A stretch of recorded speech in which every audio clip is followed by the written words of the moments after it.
ഏറെ നാളുകൾക്ക് ശേഷമാണ് തേക്കടിയിലേക്ക് ഞാൻ എത്തിച്ചേർന്നത്. എന്റെ ബാച്ചുകാരോടൊപ്പമാണ് ഇവിടെ എത്തിച്ചേർന്നത്. പ്രധാന ഉദ്ദേശം എന്ന് പറയുന്നത് ഇവിടെയുള്ള ഈ ഒരു ബോട്ട് യാത്ര, ഈ ഒരു കാടിന് നടുവിലൂടെയുള്ള ബോട്ട് യാത്ര ആസ്വദിക്കുക എന്ന ഉദ്ദേശത്തോടു കൂടിയാണ് തേക്കടിയിലേക്ക് ഞങ്ങൾ ഓരോരുത്തരും എത്തിച്ചേർന്നിരിക്കുന്നത്. സ്കൂളിൽ പഠിക്കുന്ന കാലഘട്ടങ്ങളിലൊക്കെ ഒരു യാത്ര പോവുക എന്ന് പറഞ്ഞു കഴിഞ്ഞാൽ തിരഞ്ഞെടുക്കുന്ന സ്ഥലമായിരുന്നു തേക്കടി. എന്നാൽ ഏറെ കാലഘട്ടത്തിന് ശേഷം വീണ്ടും ആ ഒരു സ്മരണ അയവർക്കുക എന്ന ഉദ്ദേശത്തോടു കൂടിയാണ് തേക്കടിയിലൂടെയുള്ള ഈ ഒരു തടാകത്തിൽ കൂടിയുള്ള ഈ ഒരു ബോട്ട് യാത്ര ഞങ്ങൾ മുന്നോട്ട് നീങ്ങുന്നത്. ബോട്ട് സഫാരി മുന്നോട്ട് നീങ്ങുന്നതനുസരിച്ച് നല്ല നിർദ്ദേശങ്ങൾ നൽകുവാനായിട്ട് ഒരു ഗൈഡ് ഞങ്ങളോടൊപ്പം ഉണ്ടായിരുന്നു. അദ്ദേഹത്തിന്റെ നിർദ്ദേശപ്രകാരം എന്തൊക്കെ ചെയ്യണം, എന്തൊക്കെ ചെയ്യരുത് എന്നുള്ള കാര്യങ്ങളൊക്കെ കൃത്യമായിട്ടുള്ള നിർദ്ദേശം ഞങ്ങൾക്ക് നൽകുന്നുണ്ട്. അദ്ദേഹത്തിന്റെ നിർദ്ദേശത്തോടൊപ്പം തന്നെ ചുറ്റുപാടുമുള്ള മനോഹരമായ കാഴ്ചകൾ അയവർക്കിക്കൊണ്ടാണ് ഈ ഒരു ബോട്ട് സഫാരി ഞങ്ങൾ ആസ്വദിച്ചുകൊണ്ടിരിക്കുന്നത്. ഞങ്ങൾ പോകുന്ന യാത്രയോടൊപ്പം തന്നെ തൊട്ടടുത്തായിട്ട് മറ്റൊരു ബോട്ട് കൂടി യാത്ര ചെയ്യുന്നുണ്ട്. അത് ഏറെ ഹൃദ്യമായ ഒരു കാഴ്ച തന്നെയാണ്. ഒത്തിരിയേറെ ആളുകളെ ഏറെ ആകർഷിക്കുന്ന ഒന്നാണ് ഈ ഒരു ബോട്ട് സഫാരി എന്ന് പറയുന്നത്. പ്രത്യേകിച്ച് വിദേശീയരായ വ്യക്തികളാണെങ്കിൽ അവർക്ക് ഏറെ ഇമ്പം പകരുന്ന ഒന്നാണ് ഈ ഒരു ബോട്ട് യാത്ര എന്ന് പറയുന്നത്. ഒരുപക്ഷെ ആ ഒരു ഭാഗത്ത് വിദേശ രാജ്യങ്ങളിലൊക്കെ ഈ ഒരു ബോട്ട് യാത്രയുടെ അഭാവം ഉള്ളത് കൊണ്ടായിരിക്കാം അവർ നന്നായി ആസ്വദിക്കുന്നത് പോലും ഞങ്ങൾ കാണുവാൻ സാധിച്ചത്. ധാരാളം ഫോറിനേഴ്സ് ഞങ്ങളുടെ ഈ ബോട്ടിലുണ്ടായിരുന്നു.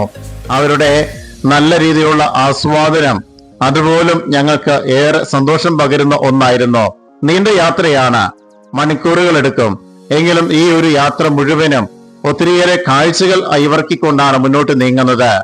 ഏതെങ്കിലും രീതിയിലുള്ള പ്രത്യേക ഇനത്തിൽപ്പെട്ട കാട്ടുമൃഗങ്ങളൊക്കെ ഉണ്ടെങ്കിൽ ആ ഭാഗത്തേക്ക് ബോട്ട് അടുപ്പിക്കുവാനൊക്കെയായിട്ട് പ്രത്യേകം ശ്രദ്ധിക്കാറുണ്ട്.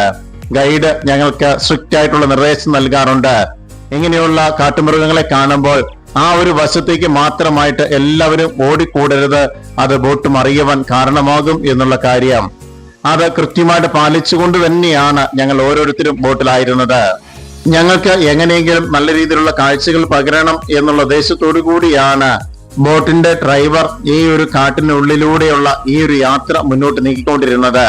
മൃഗങ്ങൾ ചിലപ്പോൾ കൂട്ടത്തോടുകൂടി ഈ ഒരു വെള്ളം കുടിക്കുവാൻ വേണ്ടി ഈ ഒരു തടാകത്തിലേക്ക് എത്തിച്ചേരാറുണ്ട്. അത് മനോഹരമായ കാഴ്ചകളാണ് എന്നൊക്കെ ഞങ്ങളോട് പറഞ്ഞു നൽകിയത് ഞങ്ങൾ ഓർത്തു പോവുകയാണ്. ഓരോരുത്തരെയും നല്ല സമയം നോക്കിയാണ്, പ്രത്യേകിച്ച് ഭാഗ്യമുണ്ടെങ്കിൽ മാത്രമാണ് ഈ ഒരു ഇമ്പമുള്ള കാഴ്ചകളൊക്കെ നമുക്ക് അയവർക്കുവാനും നല്ല ഒരു വീഡിയോ ചിത്രീകരണമൊക്കെ നടക്കുവാനും ഒക്കെ നമുക്ക് സാധിക്കുകയുള്ളൂ.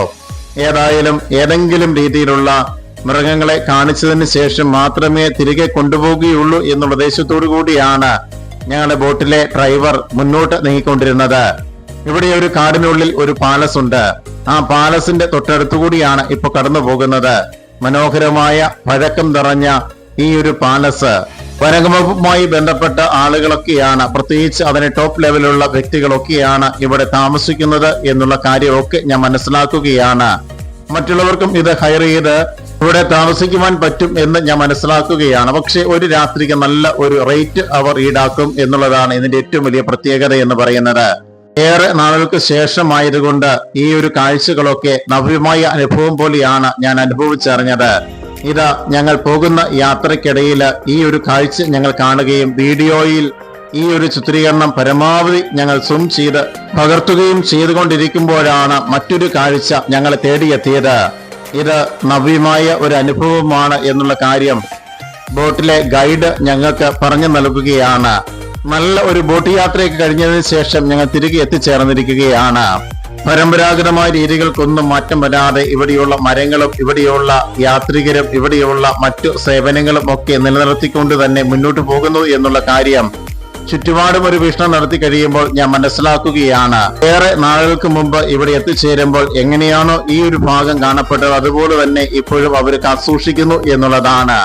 പ്രത്യേകിച്ച് ഒരു മാറ്റങ്ങളോ നവ്യമായ രീതിയിലുള്ള ഓരോ വികസനമോ വികസന പ്രവർത്തനങ്ങളോ ഒന്നും എനിക്ക് ഇവിടെ കാണുവാൻ സാധിച്ചില്ല. എങ്കിലും പഴയ കാര്യങ്ങളൊക്കെ ഒന്നുകൂടി ഒന്ന് അയവിറക്കുവാൻ സാധിച്ച സന്തോഷത്തിലാണ് ഈ ഒരു ഭാഗത്തു നിന്ന് തിരികെയുള്ള യാത്ര ഞങ്ങൾ ഓരോരുത്തരും നടത്തിയത്.